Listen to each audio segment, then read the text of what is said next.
Hey people, you're welcome back again to my channel, and how are you all doing? This beautiful purse you are seeing on your screen was made with love. Yeah, made with love. As you can see, it's a purse with a zipper. And guess what, guys? This was so easy to make. And again, you can make money out of this purse. Like you can make 20 or 30 per day. Yeah, trust me. So if this sounds like what you are interested in, kindly watch this video to the end. This purse can also be used to keep your valuables. Without any further ado, let's dive straight into the video. And just a quick reminder, if you are new to this channel, you are most welcome. And if you are a returning subscriber, I appreciate you. Please do not forget to like, comment, and share this video. The materials you'll be needed for this tutorial are your fabric, your lining, your interfacing, and your zipper majorly. So the measurement for this purse is 9 inches by 5 inches.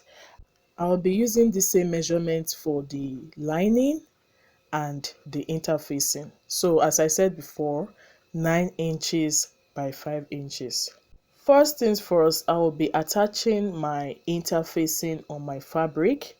So if you are doing this, you will be attaching the interfacing on the wrong side of your fabric. So that was exactly what I did.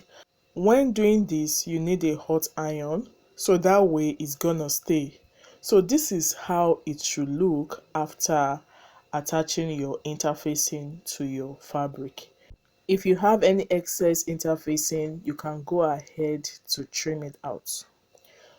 So once that is done, you will grab your zipper. As you can see, my zipper is very long. We don't need this length because we are making a small purse. So what I will do, I'm going to mark 8.5 inches. That's the length I'll be working with, and I'll be cutting that out. Remember, the fabric is 9 inches by 5 inches, but in this case, the zipper is 8 inches, so half inch shorter than the purse. So when I was done doing that, I just grabbed this I want to call it stopper, a piece of fabric of about 2 inches by 2 inches.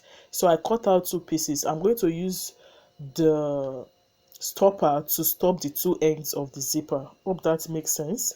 So let me repeat myself. I grabbed two pieces of fabric, 2.5 inches by 2.5 inches.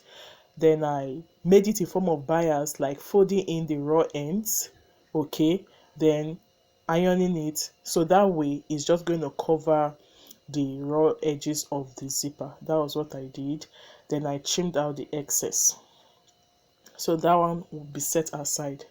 So what I went ahead to do was just to get the right side of my fabric. Then I'll be placing the right side of the zipper on it this way, okay. You can see the arrangement. Then I will grab my lining and then place it on top. So if you look at it closely, you will see that the zipper is a bit shorter. That is exactly how it's supposed to be. Then I got my pins to hold these three pieces together. That is the fabric, the zipper, and the lining, because you wouldn't want it to wobble while stitching. So when I was done holding everything with my pin, I just went ahead to stitch at half an inch. So this is what it should look like. At this point, it will look too hard because of the interfacing. So you can go ahead to iron it flat. That is, open it up and iron it so that it will be relaxed. Because look at it, it's not relaxing because of the interfacing. So what I did was just to grab my hot iron as usual, then I ironed it flat so that it will look good. Then the next thing you will do again is to place the other fabric, like right side facing each other, that is the two fabrics facing each other, okay. I aligned it properly. Then I grabbed my lining. I made sure I placed it in a way that the two right side of the lining were facing each other. Hope that makes sense. Then I went ahead to stitch.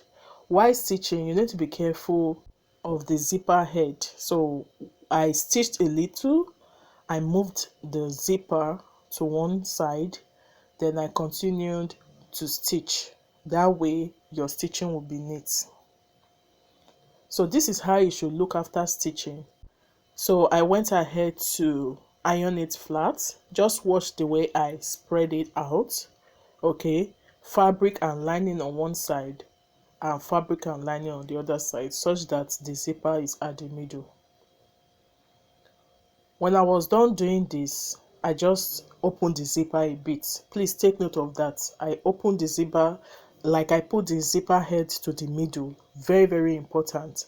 Then I made sure the two fabrics were on one side and the two linings were on the other side. Then I aligned that part. You see this part I'm doing now, make sure it's properly aligned. I pinned it down. I also did it for the other side. Okay, we are almost getting to the end of this tutorial. You can see, very simple and straightforward. Then on the lining part, I will just be marking like 3 to 4 inches opening. Like I will just mark it so that I will know where to start stitching and when and where to stop stitching. So that part opened will be used for turning. So I'll just stitch like that. When I was done stitching, I noticed that the lining was fraying, so I decided to stitch around the edges of the lining. But the fabric was very fine, so I didn't do that. It's not compulsory though. That was because I noticed that the lining was fraying. So this is how this looks for now, all woven. Okay, then the next thing I'll be doing is to cut, like chop off those corners. Okay, just chop the corners just as I did, so that when you turn it inside out, everything will push out, it will poke.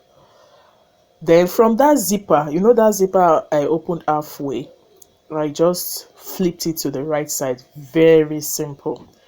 After you flip it, you will know what else to do. The next thing we'll do is just to close this opening. That opening we created, you just stitch it up, and that will be all for this cute purse. Very cute. So you can go ahead to stitch it. You can either use your hand needle to do this, or you can as well use your sewing machine to achieve it. And guys, we are done making a purse with a zipper, a cute one for that matter. The truth is that you can also do a bigger bag using this pattern. Just multiply your measurement by maybe 5 and you will achieve this same thing.